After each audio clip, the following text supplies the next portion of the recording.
1024 vur 512 piksel ölçülü qrafik təsviri rənglər palitrası 256 rəng çalarına malikdir. 25% sıxlaşdırıldıqdan sonra təsvirin informasiya həcmini kilobaytla müəyyən edin.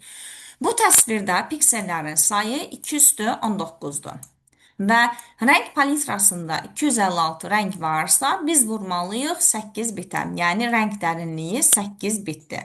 Və buradan alıram ki, cavab olacaq 2/22 bit və bunu da kilobayta çevirirəm birbaşa. Cavab olacaq 500, 209 eləyir 13-ə bölsəm, 512 kilobayt. Və bizə deyir ki, bu 25% sıxlaşdırılır. 25% sıxlaşdırılsa, yəni 1/4-ni çıxıram, yəni yerdə qalan 1/3 hissəsini tapmalıyam. Bu o deməkdir ki, 512-nin 1/3 hissəsini tapmalıyam. 512 2/9-dur. 2/2-yə bölsəm olur 2/7, yəni qalır 128. Bunu da 3-ə vuracam. Doğru cavab olacaq 384 kilobayt.